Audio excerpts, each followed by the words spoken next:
How did I become a filmmaker? I actually got my start as an actress. I'd be in indie projects, and filmmakers have their own time frames, and directors, it takes them a while sometimes to finish a project. But as an actress, I needed samples of my work in order to get into other projects. So, after a while, long delays, I decided to make my own films. So I guess in hindsight, I became a filmmaker out of necessity. I don't know. I would say I watched the Sean Penn movie, Gangster Squad. And I'm sitting here and I'm enjoying this film because I love crime dramas, action dramas, blood and guts. And while in the theater, it dawned on me that Sean Penn does his own films. So I started to look into other actors / directors. You had Ben Affleck, Ben Stiller, and it goes all the way back to Orson Welles, sort of the godfather of cinematography as we know it today. My favorite film genres tend to be action, crime, drama, and I love anything that has a complicated relationship. And I just crave those kinds of movies because I feel like there's a sense of reality to them. I identify the most with tend to be that vulnerable sort of / hero, sort of / criminal, I don't know, mastermind. Wow. I don't think I ever said Charlene Jeter I was going to be a filmmaker / director. It never occurred to me. I always just wanted to, just be in the movies. I guess at some point, that is what I am. And I take the role of filmmaker / director very seriously. As a filmmaker, I'm planning out films. I'm doing storylines, writing stories, preparing for the ultimate challenge of being able to direct the film. And I often write myself a part so that I can, of course, play with the actors and be in the film. So, I don't know. But it has a nice twist to it. Charlene Jeter, the filmmaker, director. Film school. I never went to film school. I actually went to art school. I have a degree in fine arts, focused on drawing. And then I also went to business school. Funny thing is as a filmmaker, those two areas of my life has the strongest influence for me. My first film was Who Ate My Cake? And basically, I had wrote it. It was very short. I remember putting together a shot list. I was just handwritten it inside of a spiral notepad. And the story itself was about a memory of my son, Clark, who he was maybe 1, maybe 2. And he had this he was in diapers. And I remember him having cake all over him as he had sat in the cake, ate the cake, and was covered in cake. And my other 2 children, they didn't have any cake on them, but they swore they didn't do it. But it just struck me that this little baby covered head to toe in cake it wasn't me. So I kind of wanted to do a story about that. So I had wrote it, I had produced it, I directed it, and I was one of the actors in it. And that kind of got us, got traction for other films. The very first year I started being a filmmaker, a lot of the actors that were in my films would ask me about film festivals. Had I ever planned on being in a film festival? What was my take on it? And at the time, I wasn't as confident about being at a film festival quite yet.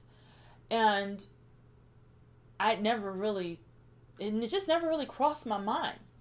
So we got later in the year, and I've been asked over and over again. By I would say about late August, September, I had developed quite a body of work at that point.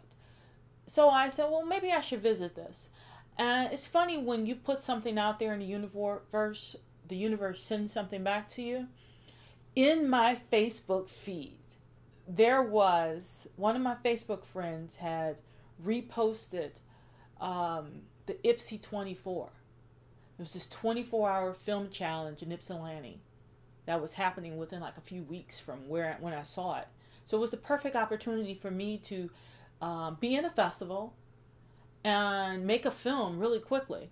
Now, granted, I never made a film in 24 hours or any short period of time, but I was up for the challenge. The interest fee for the Ipsy 24 was like $25. And for every other festival that I've participated in, there's always an entrance fee.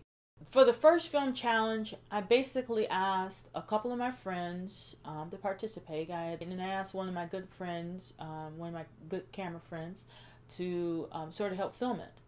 And then there was this film group that I actually am like the organizer for. I got one person from that group who wanted to really participate in something before he went off to North Carolina to move. So I invited him to be a participant in it. So there were 5 of us on the team. I started Detroit Film Studio out, again, necessity. I had done a number of films at the time, and every film started from scratch. I always needed a location, and I was running out of location ideas. And also, I rent hotel rooms, I rent other spaces, and I was always given this time frame of like 4 hours or something ridiculous, or be high cost, just a lot of rules. So I decided to start up my own film studio, whereas I could film for as long as I needed to. And I could design it the way I wanted to, because in that 2-dimensional frame, I want to be able to control the background. I don't want the background to be what I've happened upon. So Detroit Film Studio became that solution. But I also felt that other filmmakers, other independent filmmakers probably had the same problem. So it became sort of a solution for more than just myself. So I guess you can kind of say Detroit Film Studio is kind of greater than me. Okay, well, the very first time I entered a film challenge away was Toronto. I did it in 2014, and I was the only one. I was the only cast, and I was the only crew. I was very nervous about the whole thing because I didn't want to plop my camera somewhere and, step back away from it and maybe have someone run off. But I still took a chance. I went to the pier and I did do just that. But it was very much back and forth with my camera. The next challenge I did was in Madison. I actually took my family. We had like a family trip. Ironically, I pulled family film for our genre, and my daughter, she's actually been part of my cast a while. She participates in a few projects here and there. So she was my animator, and she was also my camera person. And I also kind of let my 2 sons participate as well. They actually held the camera. They starred in the film. And we just sort of made a film with us. Now, when I went to Toronto in 2015, right after Madison, this time around, I took my daughter and I took a good friend of mine. I wanted to challenge myself even further. I had an open casting call, which attracted about 150 people, got down to 5 people. Okay, so the film challenges that I've been in are mostly based on a time deadline. That was kind of a standard with those kind of film challenges. Now, for each one, they do operate a little different, in the way that they are, but mostly they're the same. You get a genre, you get an element, you are given a character or a name or something like that.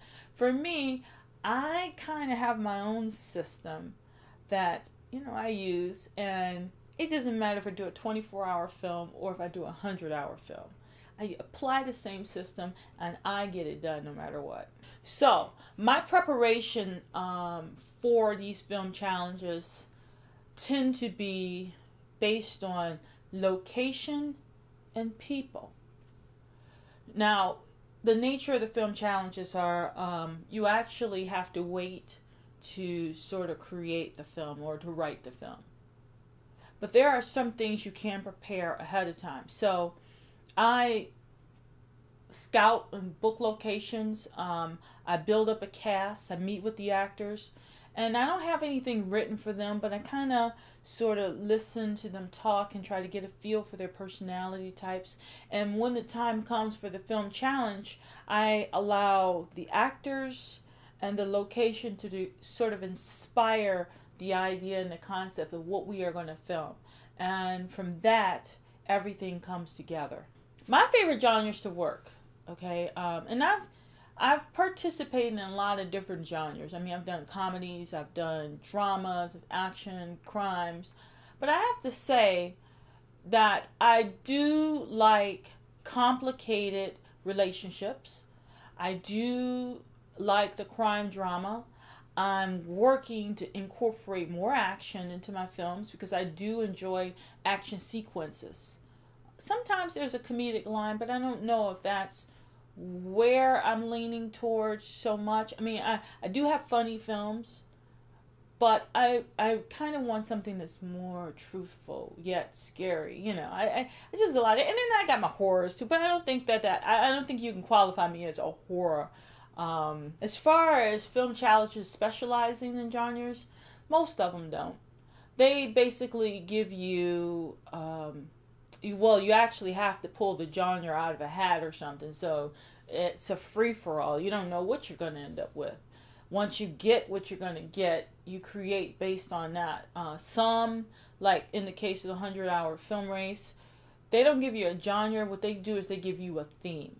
Now, you can incorporate any genre with that theme, but you have to follow the theme and build your film on that. So, given that being it, you can come up with anything.